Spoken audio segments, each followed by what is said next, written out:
Good evening. Tonight we're at Johns Hopkins Hospital to share with you a story of pain, courage, and the agonizing decision that one family had to make to give their daughter a chance at life. This is the story of Beth Usher, a 7-year-old girl whose life was saved by surgeons here at Johns Hopkins in a rare operation to remove half of this little girl's brain. About a year before the surgery, she said to me one day, "Mom, I wish I could go through a magic mirror and come out a different person." And I said, "Like Alice in Wonderland?" And she said, "Yeah, like through the looking glass." And I said, "Well, what kind of a person would you like to be?" And she said, "A person who doesn't have seizures." Hold that. Beth Usher took a terrifying journey through the looking glass, but she wasn't alone. 7 other children at this Johns Hopkins Children's Center picnic had a similar experience. The magic of medical science made it possible for surgeons to remove 1/2 of each of these children's brains. They did it to save their lives and give these kids a future. Love is something that you give it away. We felt as though we were like all American, you know, happiness. And then overnight, something terrible happens. She'd fallen off a seesaw. When I got there, her face was drooped down on the right side, and her arm was out, kind of shaking. Just following that ambulance saying, "Oh God, I just hope she's going to be okay. We'll take her anyway. She comes out of this. We just want her to be okay." Tomorrow. Beth Usher almost ran out of tomorrows. Her fall off a seesaw marked the day that a rare disease called Rasmussen's encephalitis surfaced. The disease had Beth on the road to paralysis, coma, and death. But at first, no one knew what was wrong with Beth. Her parents, doctors, and teachers could only wonder why Beth started to limp and her schoolwork slipped. Daddy but wanted. We weren't sure how hard to push her. The kids didn't know how to react to her. She was having seizures. Beth's journey from hospital to hospital had begun. Her parents, Brian and Kathy, stood helplessly by as CAT scans revealed the left side of their daughter's brain was shrinking, but still nobody knew why. Every day, brain cells were probably dying. And the longer we waited until we found an answer, how was she going to survive throughout this whole thing? I had a blood test. And she'd always say, "Thank you." I'd tell her, "Beth, you don't have to say thank you for a needle." And she'd say, "Yes, I have to." For over a year, Beth put up with the testing, the seizures, the hospitals, until finally her parents got a diagnosis, but it wasn't good. The rare and debilitating Rasmussen's encephalitis was eating away at their daughter's brain. It would burn her out within 4 years, leaving her institutionalized. There was no cure. We just felt so helpless. Here, our child probably has this disease, and they're not doing anything about it. She missed three weeks of school because she was having so many seizures. She couldn't even walk down the stairs because she was falling constantly. We had to do something. We just couldn't sit and watch her deteriorate. While Beth struggled, her mother, Kathy, frantically searched for more of an answer. She learned that surgery used to be performed on Rasmussen's patients, but it was abandoned in the 1950s because most didn't survive. But months later, Kathy heard about a little girl who was now doing well after recently undergoing surgery at Johns Hopkins. She called, and doctors said they would examine Beth. Left cerebral hemisphere shows shrinkage or atrophy. We could see the amount of shrinkage on the affected side, the other side looking perfectly normal. So we felt fairly confident that this was the right operation for her. Dr. Benjamin Carson recommended a hemispherectomy, removing the diseased left hemisphere of Beth's brain, sections that had been making Beth. The frontal lobes are responsible for higher intellectual processes. These are what distinguishes man from other animals. Would her brain function survive intact? It was risky, but the neurosurgery team thought that Beth's seizures were already forcing the knowledge from the left hemisphere to transfer naturally to her healthy right side, but they couldn't be totally sure the transfer was taking place. And while the advancement of medical science had made this operation a lot safer, they also couldn't be sure that Beth would survive. It's an incredible thing to turn your child over to strangers with them telling you that they're going to do a dangerous operation that can result in death or paralysis or coma forever, and not guaranteeing you that it's going to be successful. I can remember just driving home saying, we're not going to do this. We're so scared of it. When you're dealing with a person's mind, their brain, their personality, we didn't know what she would be left with. We wanted her to be the same Beth. Now, 2 years into the disease, the Ushers returned home to Storrs, Connecticut to squeeze in as much living as they could. Beth would have up to 100 seizures a day, but she also had some good days, and on those, she would practice for her upcoming Christmas pageant. You trim the trees. She was just so proud to be part of this.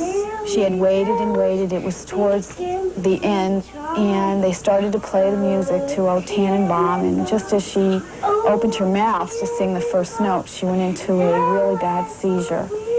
The principal and the nurse pulled her off stage, and she came to me afterwards and said, "Mom, I ruined the whole thing." And that just really upset me so much, and her grandparents were just looking with such a devastated look on their face. We talked it over and said, we just can't sit by and watch this child's life slip by. Surgery was scheduled in Baltimore for February 4th, 1987. The last words that Bethy said to us, she just looked at us and she said, "Remember through the looking glass." The Ushers are truly an incredible family. It's frightening for most of us to watch them as they come up against something that hopefully we'll never have to face, the life-threatening illness of a loved one. Tomorrow night we'll find out what it's like as Beth Usher does indeed go through the looking glass as she undergoes the surgery which will hopefully save her life. If only someone would invent a telescope that would allow us to see into the future and make all the right decisions. Last night we told you the story of 7-year-old Beth Usher, who was undergoing almost constant brain seizures. Her parents had finally made that agonizing decision to let her have a very dangerous operation that would remove half of her brain. That was in order to give Beth a future, but what would that future hold? Tonight we conclude our story. More than anything else, Beth Usher wanted her seizures to go away. Go away, Caesar, go away. But her seizures would never go away for long. Some days over 100 would attack her. Just like me.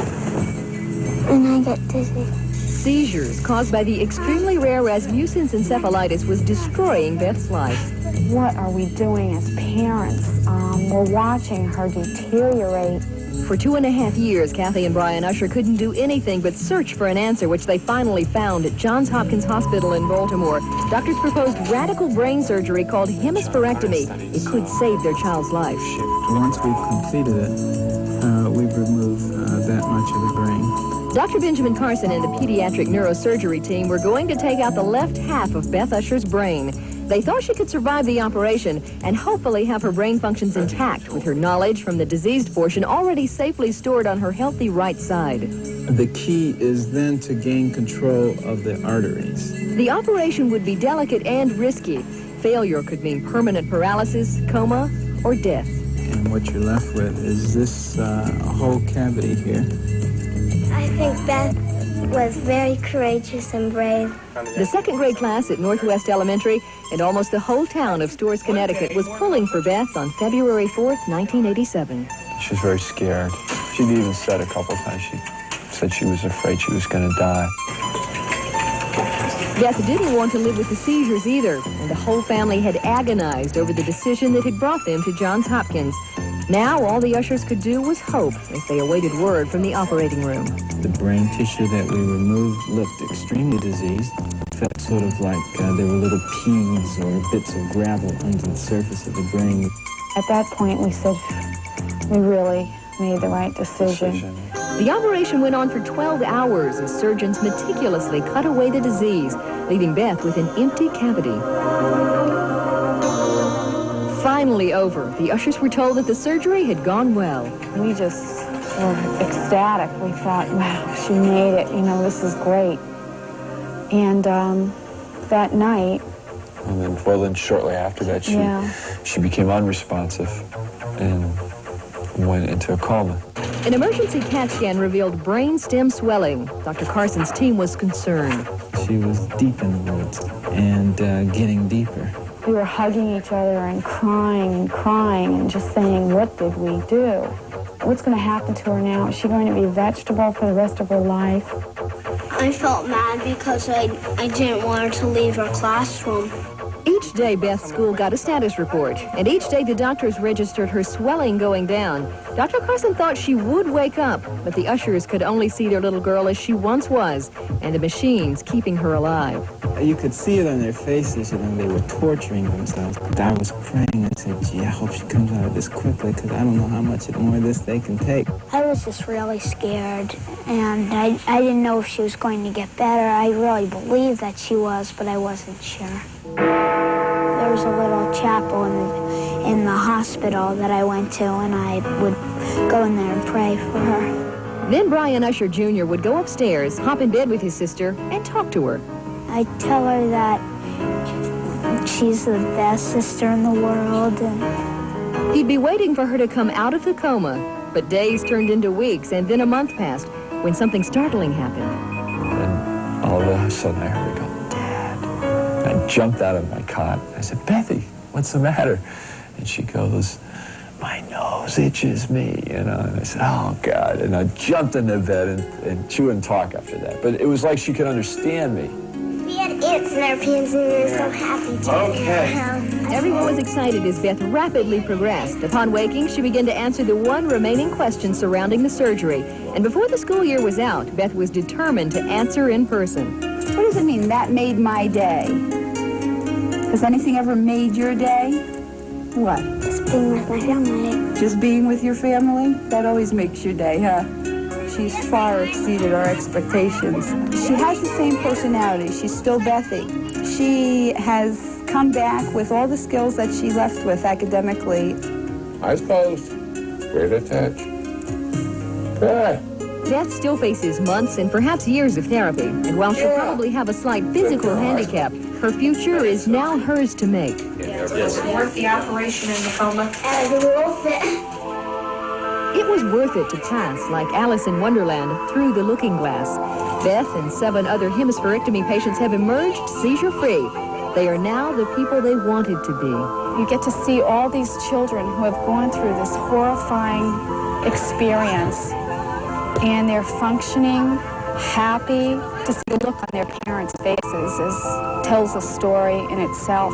They're happy, they're relieved. They have their children. They have children, and that's what they are. They're complete people. They're not children with half a brain. They're complete people. Well, I am happy to report that Beth is doing amazingly well. She is progressing in her academic skills at school, and if Beth, you're out there watching tonight, you're a champ.